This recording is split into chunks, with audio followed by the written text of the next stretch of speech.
항상 구세대, 신세대는 갈등이 있습니다. 그래서 아마 어느 해든 갈등이 없는 해가 있을까 이렇게 생각해 보면 없는 것 같습니다. 왜냐하면 구세대는 지키려고 하고 신세대는 바꾸려고 하기 때문이죠. 우리만 그럴까? 아니요, 전 세계가 저는 그렇다고 생각합니다. 다만 서양과 우리의 차이는 속도 또는 기간에 있다고 저는 생각합니다.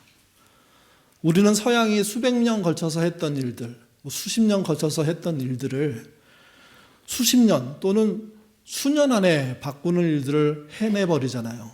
또 하게 되잖아요. 그래서 우리 안에 갈등이 유독 다른 사회보다 많아 보이는 것 같습니다. 실제 많기도 하고요. 그러니까 엄청난 내용을 굉장히 짧은 시간 동안 온 국민이 겪어내니까 이 갈등의 파장이 굉장히 오래가고 또 그로 인해서 생기는 문제도 한두 가지가 아니라는 겁니다. 올해도 우리는 큰 갈등을 겪어서 여기까지 왔죠. 여러분, 내년은 어떨까요? 좀 낫게 전망이 되십니까? 나아질까요? 예, 나아져야죠. 예. 그런 마음으로 우리 기도하고 또 힘차게 출발했으면 좋겠습니다. 근데 분명한 건 이겁니다. 이전의 문제들과 또 다른 문제가 우리 앞에 기다리고 있을 거라는 겁니다. 이전의 서양 사회나 우리보다 좀 앞들러간 자본주의 사회들 안에서 벌어졌던 많은 문제들이 우리 사회에서 또 벌어질 것이고 또 우리 사회만 독특하게 만드는 문제를 겪을 것이기 때문에 아무 문제 없이 가기를 바라지만 아무 문제가 없을 리는 없다는 거죠. 어떤 문제가 있을까 고민할 필요도 있고 적절한 대응도 필요합니다. 특별히 신앙적으로. 앞으로 우리가 접할 것 중에 한 가지 얘기해 보려고 합니다. 한 번은 백화점 엘리베이터를 탔습니다. 문이 열리고 유모차 한 대가 들어왔습니다. 근데 유모차에는 아이가 아니라 개가 타고 있었습니다. 젊은 분인데 아주 고가의 그럼 이게 무슨 차가 되는 건가요? 하여튼 유모차 같은 걸 밀고 들어왔는데 가격도 상당해 보이더라고요. 그 자체가. 들어오면서 개 주인이 타고 있는 사람들을 한번 훑어봅니다. 경계의 눈초리인 거죠. 사람들이 들어있는 곳에 개 유모차가 들어와서 개가 중앙에 있게 됐습니다. 그리고 개가 사람들을 쳐다보면서 냄새 맡고 뭔가 움직이려고 하죠. 그랬더니 주인이 이렇게 말했습니다. 우리 아기 가만히 있어, 착하지, 이렇게 얘기했습니다. 엘리베이터 안에 갑자기 더 불편한 기류가 확 흘렀습니다. 나중에 현장에 있었던 사람들하고 얘기하면서 나눈 얘기인데, 그때 아기 가만히 있어, 착하지, 이 말이 혹시 아기인 강아지 개한테 하는 말일 뿐더러 그 안에 있는 사람들한테 경고가 아니었을까? 이런 생각도 하게 됐습니다. 한층 올라가고 난 다음에 그 유모차가 내렸습니다. 문도 안 닫혔는데 한 사람이 소리를 크게 지르면서 이렇게 말했습니다. 왜 개를, 사실은 개가 아니고 뭐뭐를 더 포함되는데 백화점에 데려와 유모차에 태우고 난리야 하고 들으란 듯이 문이 열려져 있었으니까 들었겠죠. 그러자 바로 옆에 있는 분이 화답하듯 아주 큰 소리로 개라고 부르면 욕먹어. 개가 아니야, 강아지야. 그렇게 얘기하더라고요. 그리고 또 옆 사람이 한 명 뭐라고 얘기했는지 아십니까? 우리 아기는 아니고 개야, 사람이야. 그래서 안에 있는 사람들끼리는 웃었습니다. 그러면서도 참 씁쓸했습니다. 물론 개가 탔다는 문제, 그 개가 그런 위치에 있다는 문제, 개 자신의 문제는 아닐 겁니다. 개를 데리고 온 사람의 문제, 또 그걸 보는 그 주변에 있던 사람들의 문제인 거죠. 아마 이런 문제는 앞으로 우리가 종종 겪게 될 겁니다. 여러분, 개가 사람의 아기가 되는 것 어떻게 생각하십니까? 물론 그냥 부르는 거겠지만 우리 아기, 우리 아기. 어떤 목사님이 그러시더라고요. 자기 교회에 전화가 왔대요. 우리 아기를 데리고 교회 가도 되냐고. 그분은 개라고는 꿈에도 생각하지 않고 그럼요 유아실이 있습니다 오십시오. 개 데리고 오시더래요. 개 데리고. 이걸 유아실에 넣어야 되나 어떻게 해야 되나 고민하고 굉장히 난처했다고. 그리고 다음 주에 오시지 말라고 말할 수도 없고 이걸 도대체 어떻게 해야 되나. 사람을 소중하게 생각하고 사람과 함께하는 존재들을 귀하게 생각할 필요가 있습니다. 그래 맞습니다. 근데 여러분 개가 사람의 아기가 되는 것 TV 프로그램 보니까 개는 훌륭하다고 훌륭한 개라고 얘기하잖아요. 훌륭한 개라고 부르는 거 그것도 이상한데 아기라고 부르는 거 저는 엄청 어색합니다. 반려견, 반려묘라는 말도 있죠. 여러분 반려란 말은 뜻이 짝이 되는 동무라는 뜻입니다. 반려자를 붙이는 경우에 대표가 부부입니다. 남이었지만 함께 짝이 되어서 동무로 평생 살 수 있는 존재, 그 존재가 반려자입니다. 근데 개 앞에 반려라는 말을 붙이고 고양이 앞에 반려라는 말을 붙입니다. 반려견, 반려묘가 되는 순간 사람이 쉽게 대하지 못하는 어떤 경계들이 생기지 않습니까? 우리 아기 하면 더 큰 경계가 생긴다는 거죠. 요즘 교회도 이런 문제를 고민하고 있습니다. 그래서 반려동물에게 안수기도 할 수 있을까라는 토의들이 진행되고 있습니다. 축복기도 가능한가? 장례식이 가능한가? 어떻게 그 동물들을 교회에 포함시킬 수 있을까? 어른 세대에서는 생각하지 않으시는데 젊은 세대에서는 이 문제가 엄청 중요합니다. 혼자 사는 사람이 강아지를 키우는 거죠. 혼자 사는 사람이 고양이를 키우는 거죠. 가족으로 따지면 가장 가까운 존재가 사람이 아니라 짐승이 되는 겁니다. 동물이 되는 겁니다. 이 동물이 늘 소중한데 교회는 여기에 대해서 뭘 해줄 수 있어? 이렇게 묻는 겁니다. 여러분 어떻게 해야 될까요? 그리고 이들은 성경적인 근거도 있습니다.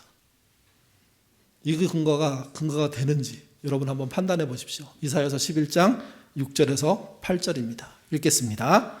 그때 이리가 어린 양과 함께 살며 보범이 어린 염소와 함께 누우며 송아지와 어린 사자와 살찐 준승이 함께 있어 어린 아이에게 끌리며 암소와 곰이 함께 먹으며 그것들의 새끼가 함께 엎드리며 사자가 소처럼 풀을 먹을 것이며 젖먹는 아이가 독사의 굴에서 장난하며 젖된 어린아이가 독사의 굴에 손을 넣을 것이라. 물론 이 본문에는 개, 고양이 얘기가 안 나옵니다. 근데 우리가 알고 있는 꽤 여러 종류의 동물들이 나오지 않습니까? 이 이야기는 하나님의 나라, 천국이라고 말할 수 있는 곳의 표현입니다. 그곳에 짐승들과 사람이 어우러져서 같은 식구처럼 살고 있다. 같은 마을 사람처럼 살고 있다. 같이 해를 입히지 않고 서로 연합해서 공동체를 이루고 있다. 이런 이야기를 하고 있는 거거든요. 그러니 자신의 반려동물이 자신의 아기로 표현되는 그 존재가 이 땅으로 들어갈 수 있다는 확신을 갖는 사람들 어떻게 우리가 만나야 하고 어떻게 그들과 대화를 해야 될까요? 반복해서 말씀드리지만 어르신들은 그런 생각을 안 해보셨으니까 그냥 허허 웃을 일이지만 젊은 세대가 늘어나고 어른 세대가 줄어들게 되면 교회는 이 문제를 가지고 적절한 해석을 해내야 되고 방법을 찾아내야 되고 그 짐승이 그 동물들이 참여한 공동체를 생각하지 않을 수가 없게 된다는 거죠. 이것 말고도 이주민의 문제, 다문화의 문제, 소수자의 문제 등등이 걷잡을 수 없이 교회의 중요한 담론으로 찾아오게 될 겁니다. 사람과 동물의 공동 그러니까 운명체인 그런 교회, 그걸 어떻게 만들어야 할지 고민된다는 이야기입니다. 특별히 동물에 대한 이해와 역할이 달라지는 사회, 어떻게 반응해야 될지 고민해야 된다는 거죠. 초대교회도 여러 가지 변화가 있었습니다. 그때는 동물권에 대한 변화가 아니라 사람 안에서도 차등이 있었으니까, 종과 주인이 있었으니까 이것에 대한 심각한 변화들이 드러나기 시작하는 거죠. 주인과 종이 동시에 예수를 믿습니다. 그러면 평안하게 예수를 믿기도 하겠지만 반대로요, 불편한 일이 교회에서, 집에서 생길 수 있습니다. 주인과 종이 함께 죄에서 자유가 되고 함께 형제가 된 상태에서 교회에서는 그렇게 있을 수 있지만 집으로 돌아오면 다시 주인과 종으로 돌아가야 되는 그 사이의 갈등이 얼마나 많을까요? 특별히 초기 교회는 주인들보다 종들이 먼저 많이 믿었습니다.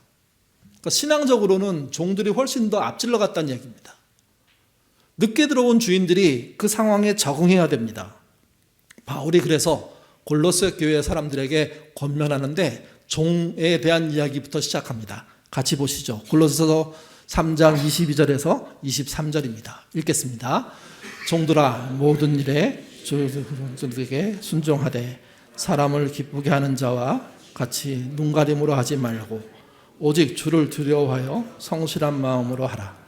무슨 일을 하든지 마음을 주께 하듯 하고 사람에게 하듯 하지 말라. 종이란 얘기가 앞질러 나온 건 앞에서 말씀드린 것처럼 종으로서 믿는 사람들이 더 많았기 때문이라고 저는 생각합니다. 종들아, 모든 일에 육신의 상전에게 순종해라. 종은 노예죠. 육신의 상전은요, 가장 상전이 왕입니다. 그리고 관료들일 겁니다. 신하로 표현되는. 그리고 어떤 사업을 하고 있는 사람들일 겁니다. 그리고 또 더 내려오면 집의 주인일 겁니다. 다시 말씀드려서 종 위에 상전들은 다양한 계층으로 상당수의 사람들이 존재한다는 거죠. 그에게 권면합니다. 순종하라고요. 순종은요, 귀 기울여 듣고 따르는 걸 말하는 겁니다. 경청만이 아니라 실천도 말합니다. 종에게 강력하게 그러한 권면을 하는 겁니다.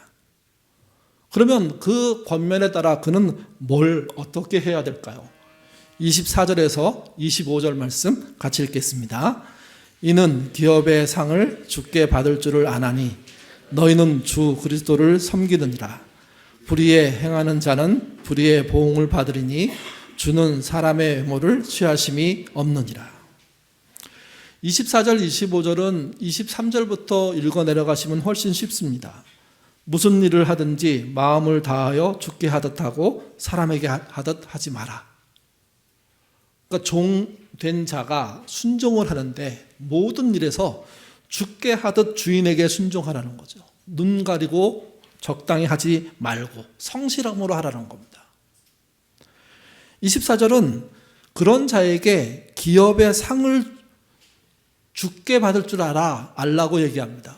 그러니까 기업의 상이라는 게 뭐냐면 칭찬, 주인의 칭찬, 자기가 속해 있는 조직의 어떤 칭찬, 어떤 뭐라고 하면 사례, 상, 그걸 말하는 거죠. 근데 그것이 주께 받는 것이라고 얘기합니다. 그러니까 주인이, 상전이 충성스럽게 일한 종에게 상과 칭찬을 주는 것은 주님이 하시는 거라는 거예요.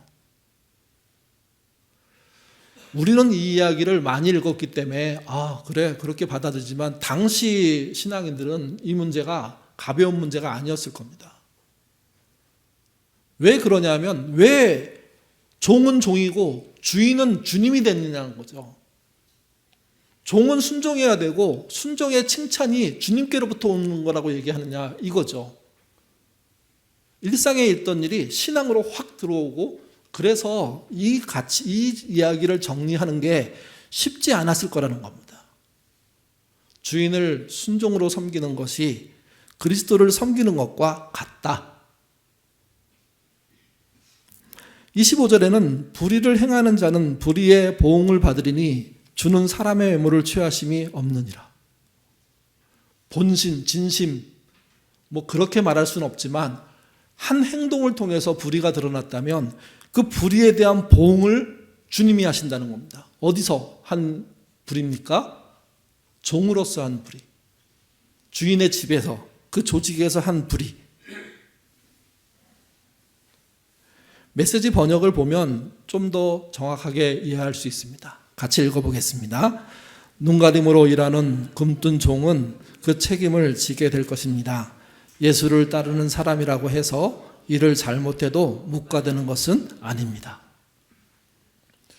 집주인에게 이 말을 듣고 상전에게 이 말을 들어도 불편하고 마음이 힘든데 교회에서 자신을 전도한 바울에 의해서 이 말을 듣는다는 것은 뜨악할 정도로 놀랄 만한 이야기가 될 수도 있습니다.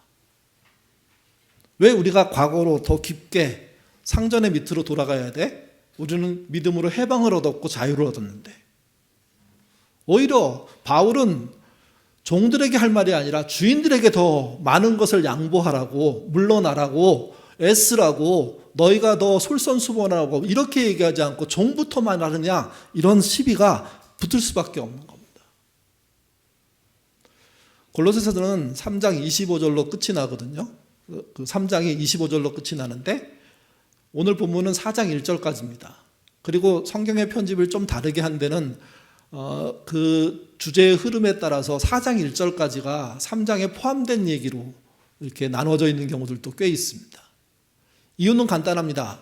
바울은 종에게만 말하지 않습니다. 종이 다수이니까 먼저 말을 하는 거고요. 그 다음에 어디로 갑니까? 상전에게 갑니다. 4장 1절 말씀 같이 읽겠습니다. 상전들아, 의와 공평을 종들에게 베풀지니 너희도 하늘에 상전이 계심을 알지어다. 여기서 주의할 점이 하나 있습니다. 이 말씀을 현대에 적용할 때 상전의 가장 끝을 우리나라 사람들은 대통령이라고 생각합니다. 여러분, 대통령은 왕인가요? 우리 교인들만이라도 이건 좀 명확하게 해야 된다고 생각해요. 대통령은 왕이 아닙니다.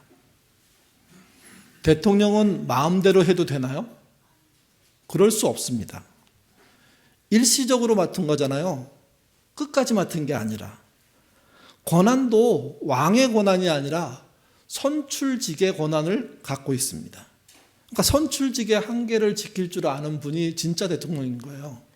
할 수 없는 걸 안 하는 분이 진짜 대통령인 거죠. 왕이 아니니까. 그래서 여기 계신 어르신들에게 부탁드리고 싶은 건 우리나라의 대통령은 조선시대의 왕, 고대시대의 왕 무관한 겁니다. 그분에게는 무한 권한이 있는 게 아니라 헌법에 그 권한이 한정되어 있습니다. 한정된 권한을 성실하게 법을 지키면서 사용하는 게 그분이 우리에게, 우리 앞에서 해야 될 일인 거죠. 이 본문에 등장하는 상전들은 왕을 비롯해서 주인 또는 자유인 모두 포함하는 존재들입니다. 요즘으로 치면 이런 거죠. 자영업자도 여기 들어가는 상전이 될 수 있습니다. 직원이 있다면, 알바가 있다면. 또 사업체의 대표도, 기관장도 여기에 상전이 될 수 있습니다. 자신이 하는 일을 함께하는 사람들이 존재하고 그들을 월급이란 방식으로 또 그들에게 직제를 만들어서 다스리는 방식으로 하고 있기 때문에 또 선출직도 여기에 들어갈 수 있습니다. 국민에게 위임받아서 자신이 하고 있는 모든 일들을 하는 존재들.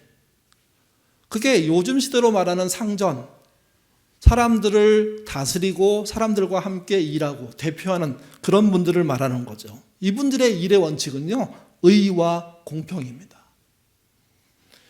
의란 의롭다는 뜻도 있지만 정확하다는 뜻이 있습니다. 정확한. 공평은요, 같음, 평등, 공정을 말합니다. 메시지가 이렇게 번역했습니다. 읽겠습니다. 그리고 주인된 여러분, 종을 사려 깊게 대하십시오. 그들을 공정하게 대우하십시오. 여러분도 주인을 곧 하늘에 계신 하나님을 섬기고 있음을 한시도 잊지 마십시오. 종에게 자세한 얘기를 해서 너희가 성실하게 모든 일에서 죽게 하듯 하라. 주인을 그렇게 섬겨내라. 일을 그렇게 해내라. 이것이 하나님이 원하시는 것이고 하나님께 하는 일이다. 이렇게 말한 그 종에 대한 이야기를 바울은요, 상전에게도 사실은 똑같이 하는 겁니다. 본인이 맡은 그 일들을 맡은 사람들에게 공정하게 하십시오. 이때 공정함의 안에 대우라는 말이 들어있습니다. 차별하지 말고 공정하게. 또 하나는 주인은 내가 공정하게 하는 모든 일은 결국은 하나님께 하는 일이고 한시라도 하나님께 누가 되지 않도록 하는 것, 이게 필요하다는 거죠. 이게 알바로 일하는 알바생에게, 직원으로 일하는 직원들에게, 공무원으로 수고하고 있는 공무원들에게, 고용인이 돼서 애쓰는 그런 사람들에게 하나님께서 원하시는 뜻에 따라서 그들을 대우하고 그들과 함께하고 하나님의 사람으로 대접하는 그런 일을 하라고 말하는 겁니다. 결국은 종이나 주인이나 또는 속해서 일하는 사람이나 전체를 관리하는 사람이나 모두에게 바울은 똑같은 얘기를 합니다. 모든 일을 주께 하듯 해야 한다고요. 가수 한영애가 부른 조율이라는 노래가 있습니다. 잠자는 하늘님이여 이제 그만 일어나요. 그 옛날 하늘빛처럼 조율 한번 해주세요. 이 노래가 요즘 많이 불린답니다. 사람의 능력과 힘으로 뭔가 조율이 안 되고 더 어려워지는 이 상황에 하나님 말고 길이 있겠나? 신 아니면 길을 열 수 없지 않나? 하는 고민과 어떤 답을 찾는 그런 사람들이 한둘이 아니라는 거죠. 문제는 사람이 하는 조율에는 상당수 갈등과 폭력이 들어 있습니다. 누군가는 손해보고 누군가는 망하기도 합니다. 그래서 사람의 조율이 서로 피해를 입히지 않고 잘 되면 다행인데 그게 안 될 것이 반복될 때 사람은 하늘의 조율을 찾는다는 거죠. 덴젤 워싱턴이라는 배우가 있습니다. 그가 더 이퀄라이저라는 영화를 1, 2, 3편을 찍었습니다. 내용은 이렇습니다. 정보기관에서 은퇴한 요원인데 아주 탁월한 우수한 요원입니다. 근데 그가 어느 날 스스로 죽은 것으로 위장해서 자기 이름을 세상에서 지워버립니다. 그리고 그는 무명의 한 사람으로 이 땅에서 살게 되죠. 자기를 보호하긴 조치였습니다. 그렇게 무명으로 숨어 살던 어느 날 거대한 조직과 연결되어 있는 불의를 자기의 삶의 현장에서 직접 목격합니다. 그런 사람들을 만나고 그들이 어떤 어려움을 당하고 있는지, 어떤 착취를 당하고 있는지, 어떤 무자비한 일을 당하고 있는지 알게 됩니다. 그는 스스로 더 이상 누군가를 죽이고 싸우는 일에 참여하지 않기 위해서 숨었는데 자기 눈앞에 벌어지는 이 불이라는 것이 또 불의에 의해서 피해당하는 사람들이 정말 어마어마한 조직에 의해서 당한다는 걸 알게 되거든요. 그래서 그가 나섭니다. 그래서 그 범죄 조직들을, 거대한 세력들을 혼자서 일망타진해버리는 겁니다. 일망타진이라고 하니까 여러 가지 생각할 수 있겠는데 그게 아니고요. 완전히 섬멸해버립니다. 섬멸. 근데 이 영화가 요즘 많은 사람들이 보고 있습니다. 신의 조율을 찾는 사람이 있는가 하면 사람이 나서서 대판 조정을 한번, 복수를 한번, 싹쓸이를 한번 해야 되는 거 아닌가? 이런 생각을 우리 국민들이 하고 있다는 거죠. 여러분의 인생도 조율이 필요하지 않습니까? 그러면 여기 등장하는 것처럼 싹쓸이 방식으로 하는 게 맞을까요? 싹쓸이 방식으로 하면 진짜 이 땅은 깨끗해지고 나아질까요? 정말 필요한 조율은 다 우리 조율을 어떻게 해야 되는지 답을 다 알고 있습니다. 근데 적용은 각자가 다릅니다. 이 조율의 현장은 또한 세상이 다르고 신앙이 다릅니다. 세상은 세상의 방법을 택할 것이고 신앙은 신자의 방식을 택해야 한다는 게 저는 맞다고 생각합니다. 결국은 우리 주님은 세상을 어떻게 조율하셨을까?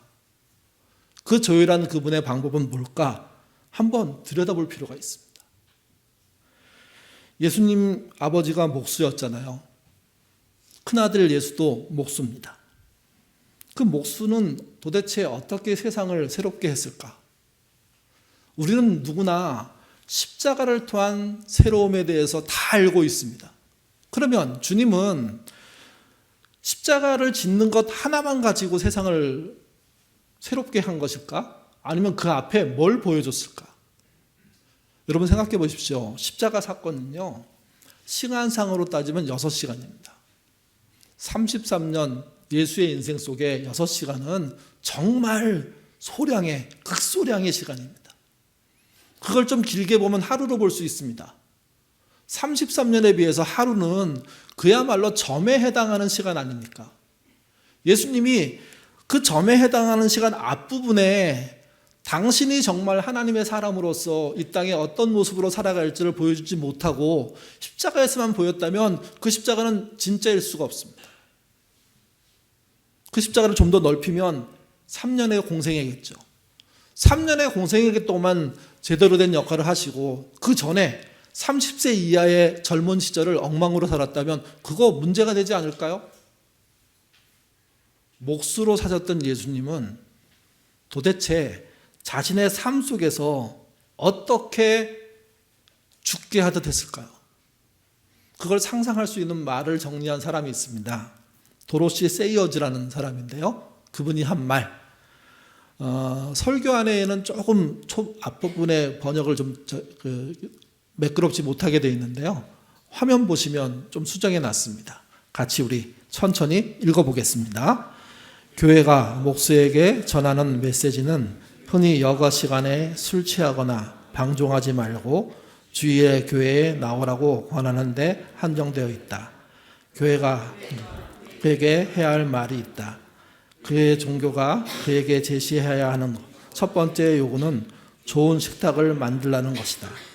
그는 예배에 잘 참석하고 점잖게 놀아야겠지만 그의 삶과 직업에서 엉터리 목숨으로 하나님을 모욕하고 있다면 그 모든 일은 무슨 용서? 감히 단언컨대 나사렛 목수의 작업실에서는 삐뚤어진 식탁, 다리나 자리 맞지 않는 서랍 같은 것은 절대 나오지 않았을 것이다. 만약 그런 일이 있었다면 하늘과 땅을 만든 손이 그것들을 만들었다고는 누구도 믿을 수 없었을 것이다. 상상입니다. 작가는 상상하면서 십자가에서 인류를 구원하신 그분이 그걸 하기 전에, 공생애를 시작하기 전에 몫으로 살았는데 그러면 가구를 만들었을 거 아니냐. 책상을 만들고 의자를 만들고 그릇을 만들고 그거 했을 거 아니냐. 그러면 그분은 그걸 만들 때 어떻게 죽게 하듯 했을까를 우리는 생각해 봐야 된다는 거죠. 목수인 예수는 식탁을 주문받았는데 다리의 높이가 안 맞아서 흔들흔들하게 주문한 사람한테 보냈을까요? 그릇을 만들었는데 그 그릇이 서로의 사방이 두께가 똑같아야 될 것인데 그게 아니라 한쪽은 얇고 한쪽은 두껍고, 그래서 모양을 봐서도 이건 뭔가 좀 이상한데 높이도 맞지 않고 뭐 이렇게 만들어서 팔았을까요? 의자를 만들었는데 삐그덕삐그덕거리게 만들어가지고 주인이 처음 주문한 사람이 받는 순간, 앉는 순간부터 이거 넘어지는 거 아니야? 하는 걱정을 하게 만들었을까요? 물론 이 말은 이런 말이 아닙니다. 청년 예수, 목수 예수가 완벽하게 모든 일을 100% 깔끔하게 아무 하자도 없이 모든 사람들이 봤을 때 잘했어, 정말 고마워, 이렇게까지 해냈다고 볼 수는 없더라도 혹시 실수로 삐끄덕거리는 것을 보냈는데 저쪽에서 주문한 분이 이거 좀 이상해, 그 얘기를 듣고 모른 척하고 버티진 않았을 거라는 거죠. 달려가서 뭐가 잘못된지 확인하고 깔끔하게 보수해서 죄송하다고, 미안하다고 자기의 책임을 지는 방식으로 하지 않았을 거냐 하고 얘기하고 있는 겁니다. 십자가 주신 부분이 진짜 주님이시기에 그의 목수 생활도 진짜 죽게 하듯 하셨어야만 맞는단 말이죠. 무슨 일을 하든지 죽게 하듯 하라. 바울의 이 말은요, 예수님도 지켜야 되는 말이라는 겁니다. 바울이 높다는 뜻이 아닙니다. 예수 믿는 사람은 그렇게 살아야 된다고 바울은 설명하고 있는데, 그러면 예수님도 그렇게 사셨던 분이 되셔야 된다는 거죠. 십자가를 지는 것으로 완성한 그분이니까 몫으로서 가구를 만드는 일, 집 수리하는 일, 거기서도 증명되는 삶을 살려고 애쓰셨어야지만 그분이 우리가 믿는 진짜 하나님이라는 얘기입니다. 무슨 일을 하든 죽게 하듯 하라, 그런 뜻입니다. 모든 일을 주님께 하는 것으로 알고 해내라, 그런 말을 하는 겁니다. 그래서 여러분, 대한민국의 조율도 필요하지만 연말을 맞이한 우리 입장에서 나의 조율도 필요합니다. 나는 모든 일을 죽게 하듯 하려고 애써 왔는가? 무슨 일을 하도 그게 주님께 하는 일이라고 알고 있는가? 알고 있는 것만이 아니라 행하고 있는가? 여러분의 지난 한 해가 하나님 받으시기에 합당한 한 해가 되려면 여러분이 지난 한 해 동안 죽게 드리듯 애쓰고 노력하는 그런 마음의 변함이 없이 노력했어야 된다는 겁니다. 근데 우리는 그러기 쉽지 않은 사람들이죠. 죽게 하듯 하는 것을 알고 있지만 죽게 하듯 해내지 못한 부분이 많지 않습니까? 그래서 한 해를 마감할 때 부족한 우리에 대한 회개, 특별히 하나님의 말씀을 통한 나를 향한 조율, 이게 일어나도록 시간을 사용하셔야 되는 겁니다. 송군영시 때 그런 자리에 다짐도 필요합니다. 그렇게 다시 시작하는 게 우리가 죽게 다 하려고 하는 노력이고, 그 노력의 부족함은 노력하는 그분에게 주신 하나님의 은혜를 통해서 채워진다는 겁니다. 우리 몫으로서 최선을 다한 주님을 기억합시다. 십자가를 향해서 가면서 허투루 말하고 허투루 물건을 만들고 대충 만들어서 돈 받고 그런 분은 주님이 아니십니다. 할 수 있는 한 최선을 다해서 모든 일에서 주님의 뜻을 드러내기 위해 애썼던 그분이 결국 십자가에서 인류를 구원했습니다. 우리는 그분의 자녀다운 삶 살아야 됩니다. 다른 방법으로 어떻게 살지 여러 가지가 있을 수 있지만 이 시간 명백하게 한 가지 말씀드릴 수 있습니다. 연말 주의 말씀으로 여러분이 조율되도록 여러분의 마음과 삶을 돌아보시는, 그리고 잘못을 회개하시고 새롭게 출발하는 새해를 맞이하시는 저와 여러분 되시기를 주님의 이름으로 부탁드립니다. 기도하겠습니다. 지금 세상은 조율이 필요합니다. 세상만이 아니라 우리들도 조율이 필요합니다. 내 분야에 성실한 사람으로 무엇이든 죽게 한 사람이었는지 나를 돌아볼 수 있도록 주님 인도하여 주옵소서. 맡겨진 일들을 통해서 이 성실함들이 드러나야 됩니다. 특별히 사람 관계 속에서도 과연 내가 대할 수 있는 합당한 방식으로 그 사람들을 대해왔는지 살펴볼 수 있도록 주님 인도하여 주옵소서. 사람을 내 수단으로 사용하진 않았는지, 심지어 동물들을 내 목적을 위해서 사용하진 않았는지, 나를 돌아본다면 내게 가장 큰 유익이 있을 것입니다. 또 돌아보는 것만이 아니라 조율하게 하옵소서. 말씀을 따라 회개하는 시간 갖도록 도와주시고 그 회개를 근거로 25년도를 맞이하는 우리가 되도록 인도하여 주옵소서. 날마다 나를 말씀을 통해서 조율해낼 수 있다면 우리의 삶은 조금씩 나아질 겁니다. 하나님 보시기에 합당한 모습이 될 겁니다. 그렇게 나이가 들면 잘했다 칭찬받는 주의 종이 될 것입니다. 그곳까지 나를 조율하는 노력과 수고를 통해서 삶을 살 수 있도록 도와주시고, 그 조율의 내용이 무엇이든 모든 일에 죽게 하듯 하는 태도에서 삶에서 나온다는 사실 잊지 않도록 인도하여 주옵소서. 예인교회 식구들이 교회에 대해서도 그러기를 원합니다. 죽게 하듯 교회에게 하는 신자되게 도와주옵소서.